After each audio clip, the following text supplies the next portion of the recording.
Like many Christians, I was taught that we were created in the image of God.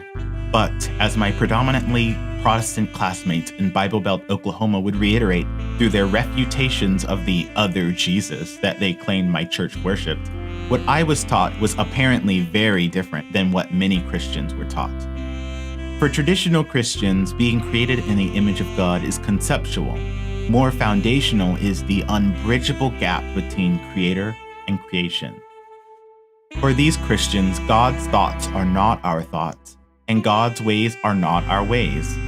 But for Mormons, we are all more or less literally children of God.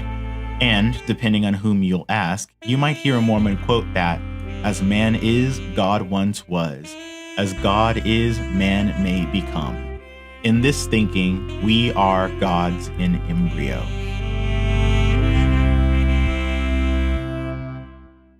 Growing up in Bible Belt, Oklahoma forced me to confront that I didn't believe either view. As my classmates and I bashed Bibles in the back seats of buses to and from Quiz Bowl tournaments, I felt forced to defend what I felt to be the frankly fantastic narrative of the Book of Mormon. But the certainty and stridency of my conservative Christian colleagues' quote-unquote counter-cult critiques soured me on their counter-narratives. In the past 20 years, I haven't solved the theological debate. But I did play a lot of video games like Sid Meier's Civilization, ActRaiser, Populous, and SimCity 2000, and this is what I learned. I learned what it was like to be a god in embryo organizing world without number, hopefully to learn and progress from god embryo to god baby through a tumultuous godolescence through to full-on adulthood replete with bison beard. Maybe he's born with it. Maybe it's a millennia of eternal progression in exalted spheres. These worlds were not created out of nothing. Maybe adults learn to do that, but god embryos certainly don't have the skills to do that yet. God embryos reticulate splines and organize pre-existing matter from pre-made game engines, and the result is SimCivitas Dei. What was the motivation? Strings of zeros and ones are so far beneath a god in embryo that he does not want for their worship. But still, he bears an affinity to these bits and bytes. They are designed in his image to teach him things about himself, albeit at a level of oversimplified abstraction. And more importantly, they still please him. He will protect them. He wants to see them grow up healthy. He would tell his friends about them, had he any of those. But they can be challenging. That was part of the point too. The god embryo knows it's possible to enter a cheat code and have everything go his way, but what fun is that? So, he has a plan and purpose for his zeros and ones, but they don't always do what they are supposed to. And sometimes, that's okay. But sometimes, the city, SimCivitas Dei itself, stagnates. The Sims don't know who he is, and don't always follow the directions of the mayor, his emissary to them.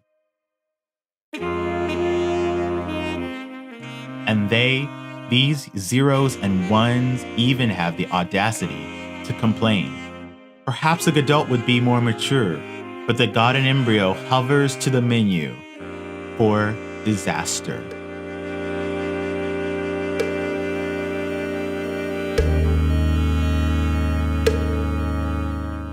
I don't want to defend divine genocide, but to call the god in embryo a genocidal tyrant would be to ignore the magnitude of the divide between God and his subjects. What does it mean that his thoughts are not their thoughts? If we may blaspheme for just a moment longer, we can conceive that he has not yet acknowledged that the instructions of code that run these simulations bear the briefest spark of divinity. When we say that his thoughts are not their thoughts, perhaps it's enough to say that he has not even considered what they do to be thinking at all. He has yet to condescend to gain this insight. As the city floods or burns or withstands whatever disaster he has chosen, and the population of SimCivitas Dei dwindles, there is one creature that perseveres. The mayor looks back through the void and somehow reaches to the god in embryo, wondering what he had done to deserve such a misfortune. The god in embryo is inclined to believe that the mayor's protestations are just part of his instruction set.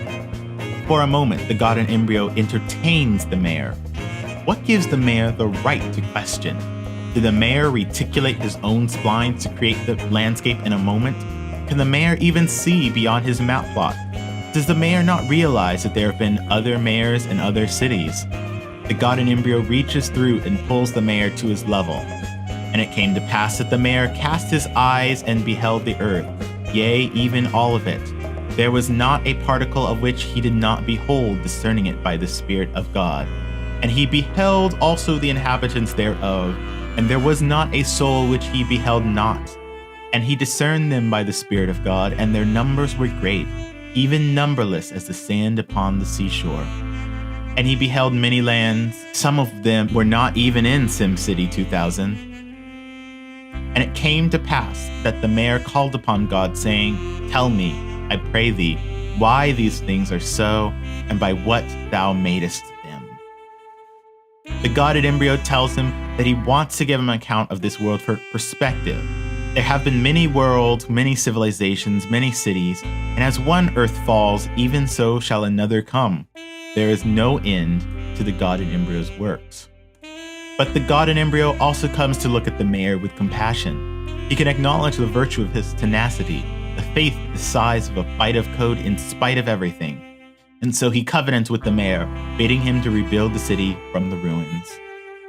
Will there be no more disasters? The mayor asks, flinching as the God in Embryo regards him and the question. This life of yours still requires opposition.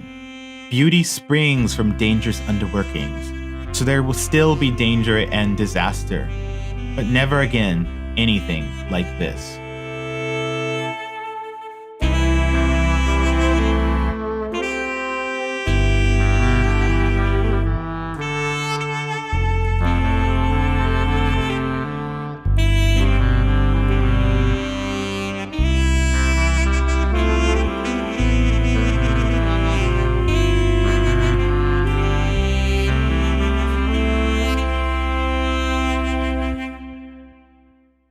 I really hope y'all enjoyed this. I tried to take a variety of theological concepts, so I would love to hear if you thought it was interesting, if it made you uncomfortable, or if you would be interested in more. For those of you who are interested in just the music, I'll try to get some music videos with only the audio soon.